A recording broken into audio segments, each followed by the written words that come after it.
Yes, yes, family tree. Welcome to Movement Decoded. This one here is a special video because it's a shout out to the students that come to my inversion classes on a regular basis, and for some of the new ones that have come and are struggling to feel like they can own kicking up against the wall. This may or may not look familiar to many of you here, kind of being told that the best way to kind of just learn to get upside down is by going on the wall, and we're just doing a whole bunch of kick-ups like this. So this one is to just really help with feeling comfortable, first of all starting our handstand journey by being able to get upside down and find the most efficient and not necessarily safest way to kick up against the wall, but the way that makes you feel the safest. And that's what's most important about turning your world upside down and teaching and telling your nervous system to do something it's been designed not to do for millennia, which is be upside down. Really, we've been taught and designed to walk around with our axis this way up. So do not beat yourself up. If you're struggling to literally turn your world upside down and alarm bells are ringing in every orifice of your body, that sounds weird, but in every part of your body, telling you not to do this. And that's why it's such a broadening experience to learn handstands. It could be deemed as such an arbitrary movement, doing a handstand, but the amount that's unlocking and the amount of intelligence and relationship that's happening with the body and this dialogue with the body can be so profound as well in a handstand practice.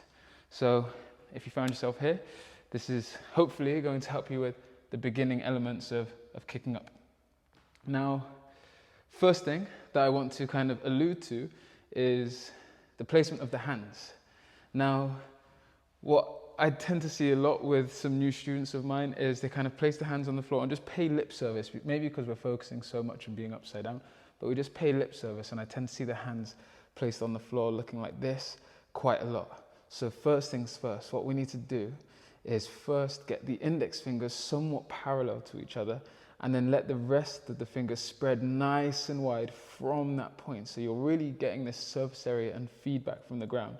Then from here, as we squeeze the fingerprints back, I call these spider fingers. We notice the middle knuckles start to raise, and the base knuckles just at the edge of the palm really ground towards the floor. This here is going to be really, really important for sending a message up to your body that the floor is there and the body can do some work based on your interaction with the ground. A really nice analogy that I like to use for this is, I actually just want you can do this along with me now. If you stand up and just stand hips width distance, feet spread nice and wide. Hopefully you're in socks or bare feet. If you're in trainers, it still works, but you'll get better feedback if you're not wearing shoes. If you're wearing shoes, you can take them off in 3, 2, 1. Okay, now we're back. So from here, toes spread nice and wide. And now from here, as you keep your body nice and statuesque, just lean forwards. What happens when you lean forwards? What do you feel the knuckles of your feet do? Even if you look down, what happens? We create spider fingers with our toes because they've been designed to do this. And it's normal, and we sort of, it just happens just to help keep us upright. So as you lean back, it alleviates from that pressure of the toes. Now, what I want you to try is take your imagination to your shins, your ankles, your toes, the roof of your feet, every single muscle there. Tell it under no circumstances to engage. Tell the muscles not to engage in the hands, in the feet, in the shins and the ankles. Do exactly the same movement. That wasn't theatrical, that was actually how it felt. I'm not switching on the muscles in my legs or my ankles. How do you think your body's going to fare when you're doing the same thing with the hands? So, what's most important? Squeeze the floor. Let the fingerprints pull back, create the spider fingers. You can take the same analogy to your hands now. Try it, lean forwards into your hands. This is going to take us actually into the first drill, which is going to be getting used to joint stacking in something I call zone 1. The hands squeezing, the shoulders pushing, keeping the gaze between the hands. So what we want to do is exaggerate this zone 1 a little bit by shifting the shoulders over the back of the hands. So the first drill that we can do is with that same placement of the hands from here in this tabletop position.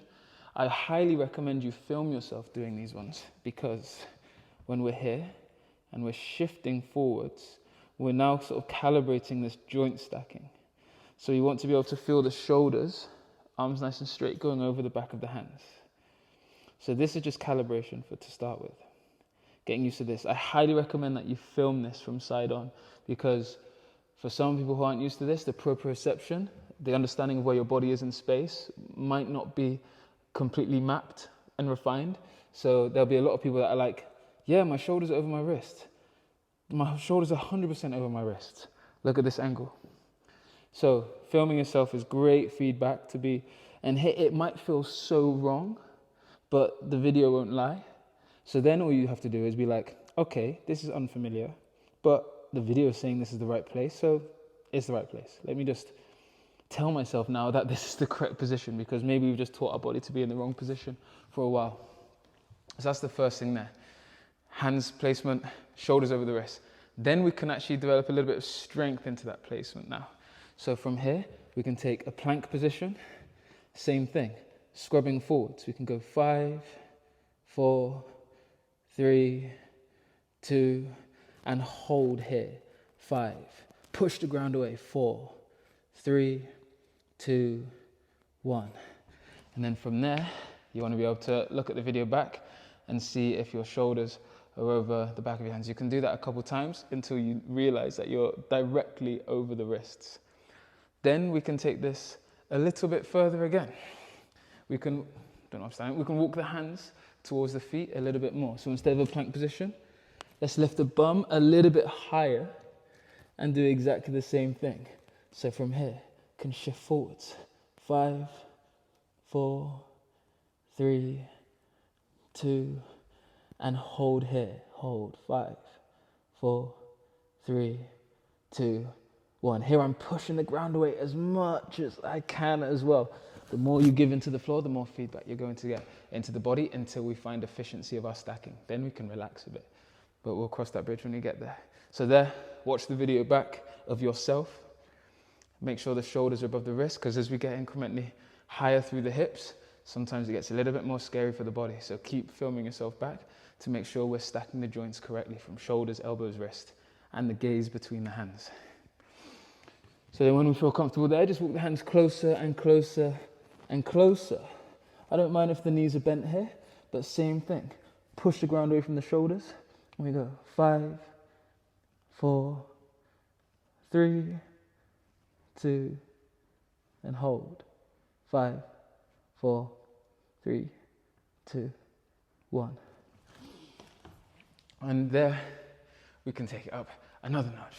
You can just sort of DIY this a little bit. You can really use your imagination to what's going to help. I suggest maybe using a chair, as I've got here. You can use a sofa. It can be a little bit softer if you're doing it in the living room. Whatever. Anything that might actually start to now bring you a little bit closer into being into that inverted position. So same thing from here. Feet just a bit higher. And it might be scary now. You might be here going, oh, okay, so just softly creep in. See how that feels. If you feel like you're in the right space, drop there, watch the video back. If you are in the shoulders in the right place, let's rep it out and floss that line and let it feel nice and familiar for the body. So same thing, 5 reps to 5 isometric. So we can go 5, 4, 3, 2, and hold. 5, 4, 3, 2, 1. Good. And all the while, we're just training handstands. We're training strength into the shoulders, the elevation into the shoulder blades. So there's lots and lots of things we're tapping into, not just feeling the coordination of our shoulders over the wrist. This is seriously probably creating the most sense of strength when it comes to bridging the gap between fear of kicking up against the wall. So the next drill that we can try, what is the next drill that we can try? Focusing on the length of our levers here. So what tends to happen as well with our new people is just the lack of awareness and through the kicking leg here. It tends to go a little bit slack and not do much. And we think like this big kick here is going to help us come into the wall. We end up just kind of playing a tug of war match with ourselves. Again, that whole like nervous system battle telling us to stay upright, telling us to keep our feet on the ground. So one thing to create this nice kinetic chain through the body is keeping the leg long and strong. So I'm just going to prescribe the amount of reps and then demonstrate and give the common mistakes and the common alignment cues.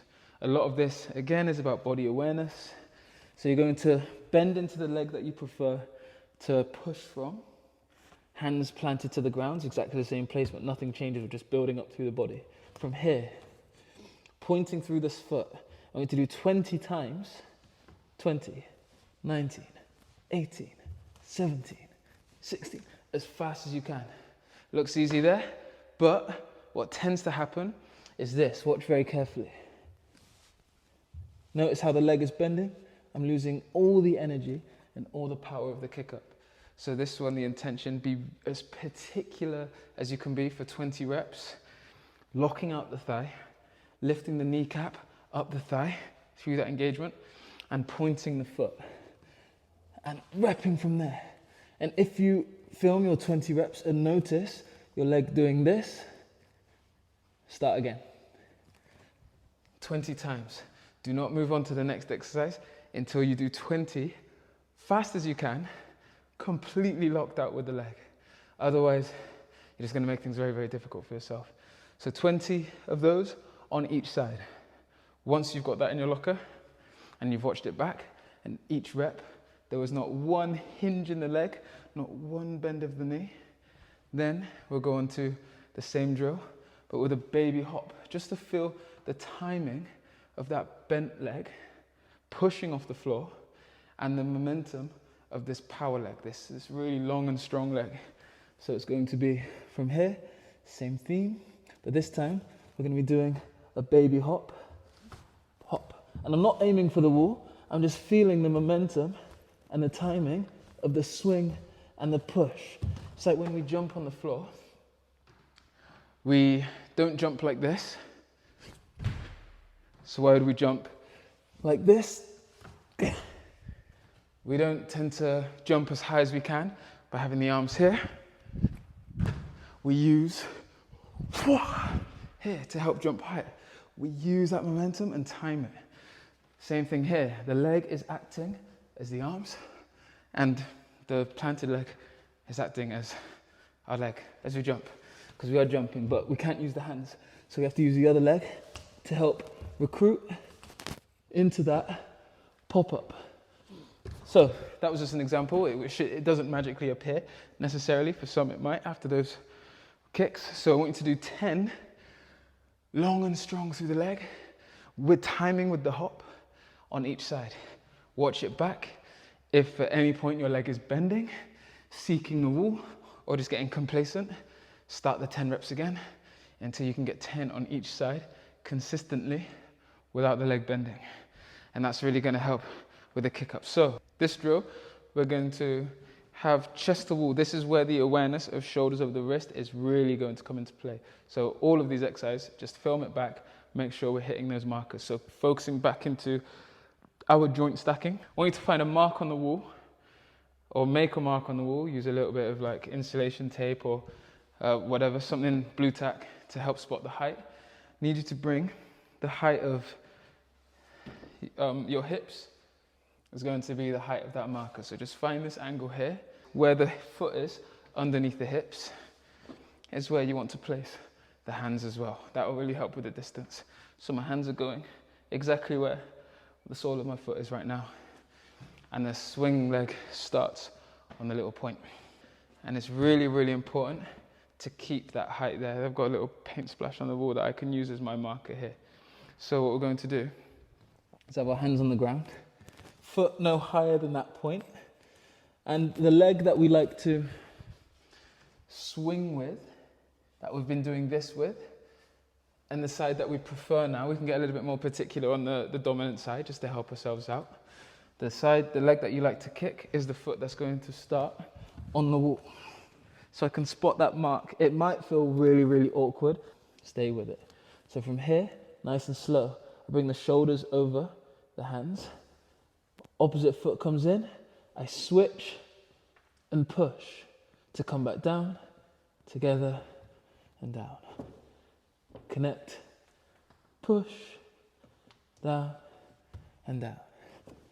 1, 2, 1, 2. Film that back. Notice as well when I carry out that static foot switch, this leg is kind to come up long and strong. You might find that this happens if you watch the video back. Something like that maybe, or something like this. Notice where my shoulders are. So if you're watching the video back, correct. This leg, not bent, but long and strong. Boom, boom. Rep those out. If you want to be symmetrical, play with that because it's a low stakes drill in coordination. Feel free to do the non-dominant side as well. Rep out 5 on one side, 5 on the other, 5 again, until you notice that you're comfortably stacking the joints, and that even if you were to not watch the video footage back, you'd be like, yep, joints are stacked. I want you to have that awareness so autonomous and drilled into the body that we can do the next drill, which is exactly the same, now a little bit more dynamic to get used to the motion of going up and down. So using the exact same markers you've got, you might find as well that you want to bring your foot higher and you're like, it feels easier, it feels like I'm in a better position. Don't do it. Keep the foot on that mark. So I'm going to come into this placement, bring it here. This time, I'm going to make it a tiny bit more dynamic. I push and switch. Hop. So it's now a baby hop. Push and switch. Hop and switch. Hop, switch. So now we're just getting used to the pace of it, the joint stacking, the body control. Rep those out until it feels comfortable. What do we have next?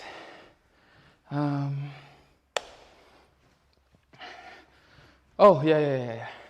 Next thing is mapping now, without the foot hop, without the foot stack, just actually mapping the pattern of going upside down, telling your body that it's okay to be there, coming back down, using the wall. So the foot that you like to push off with in your handstand is going to start on that same marker. We're going to take the leg, the hopping leg, the momentum leg, that long and strong one, is going to map all the way up and all the way down. The same thing from here. So, doesn't matter if this leg bends now, I just want you to map it upside down, getting used to upside down. So it doesn't, obviously the wall's going to get in the way if you keep it long and strong.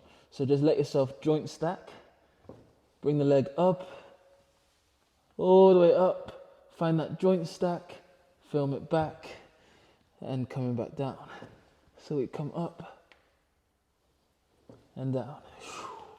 All the while, what's happening here, behind the scenes, is we're not only letting the nervous system feel safe and the proprioception, the awareness, but we're actually just building a hell of a lot of strength into the shoulders.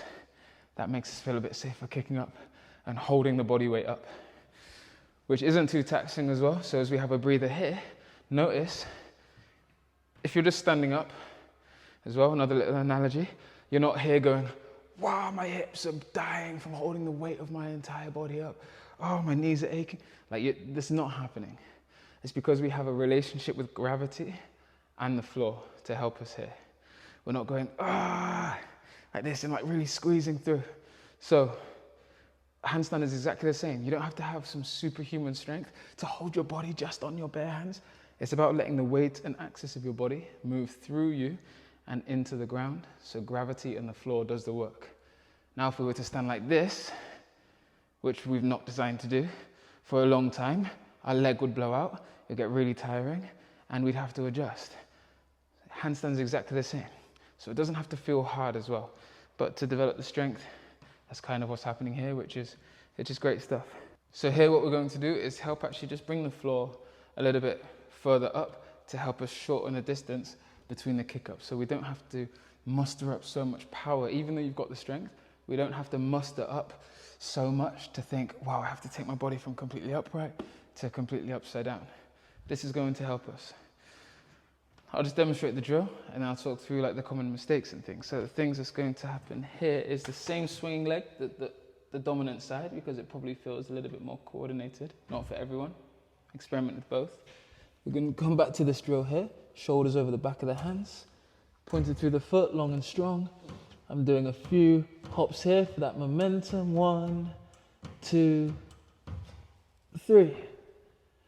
I come up. Oh, maybe we made it. So that's the drill here. What can happen from there is you might kind of talk yourself out of wanting to go upside down. So it means regress back to the other drill, get the joint stacking, get the body upside down. You can watch yourself back, be like, whoa, I can get upside down. And it's okay. So we do the exact same thing from here. You might find yourself over, absolutely clattering into the wall. I'm not going to do that with this wall because a lot of students have done that and it's like, it's only very weak plaster, so don't want to damage it. But you might find yourself going a bit too much. Whoa, like that, that's okay, and come back down like, whoa, the wall was actually so close. It wasn't a million miles in that direction. So then we can taper it and just see how hard do we have to kick. So long and strong through that leg. Focus on gazing between the hands whilst squeezing the hands, pushing through the shoulders. Our joint stacking should be quite aware right now. So from here, long and strong. 1, 2, hop. Look for the wall and breathe. Don't care about form or anything. Just tell yourself, it's okay. I'm supposed to be here. Breathe easy. Let the breathing calm down the nervous system. Make sure we're not holding the breath.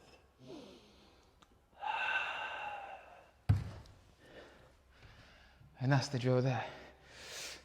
Again, just reiterating, if you're finding it scary to jump off this, go back to previous drill, map it. This drill doesn't suit everyone.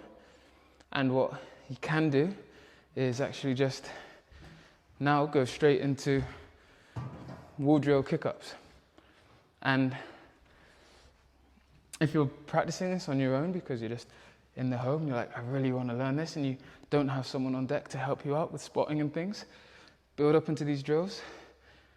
Maybe do it with the chair, see if you get upside down, or just take it from the wall kicks, so with the static, the hopping, and then the welly. Oh, didn't get it. Ah, scared. Oh, ooh, okay, wow, we're there. Come back down. Maybe just by getting to the wall already, you're like, calm. Reflect. How hard did you push? How did it feel? Where did your body go? Go back again once the breathing settles. Same thing. 1, 2, 3. Keep gazing between the hands. The joint stacking of the shoulders is really going to help. If you're trying to do the wall kick, last little bit of information, if you're trying to do the wall kick from the floor, like so, think about your hips now stacking on the shoulders. Your hips are traveling such a short distance. And then your whole center of mass is now stacking above the floor. So then we can get upside down. So just think about here, if you're struggling to bridge this gap now, notice where your hips are, film it back. You might be doing this a lot. Look where my hips are, nowhere near the stacking. If anything, the shoulders are going to keep pushing me this way as well. I kind of felt it myself. So as you send the shoulders forward, hips rise and arc and rainbow arc above the shoulders. Laughing, laughing. So again, 1, 2, hips above. Oh, breathe. Take a few seconds here. Orientate. Get familiar. And then you go, that might be all of the different ways that we can get comfortable with building up into the handstand. I don't think there's anything else. I hope that was enough information. Felt a little bit unhinged, kind of just pulling different anecdotes from different directions. But if there's anything that landed and things that clicked, stay with it, go with it, and I'm sure the road to getting used to the wall kick up and then just expanding the handstand from there will be a sweet one, a smooth one, with just a few bumps, which is natural, which is what we're supposed to get from this. If it was easy, everyone would be doing one-arm handstands all the time. So the last point to mention that I really want to reiterate, if you do manage to get upside down from this, get onto the wall and really, really talk to your nervous system. It sounds rudimental, sounds a bit arbitrary, but talk to your nervous system through the breathing. Or let time slow down your breathing. Here, slow down your breathing. Notice where you are in space. Notice, be curious with the alignment of the body to let the floor do the work. Don't worry about form for now. We can correct these elements later on once we're getting comfortable with the handstand. But here, Calm breathing, creating a calm mind, creating a calm nervous system. I will leave it there. Happy handstanding. Love, love, love.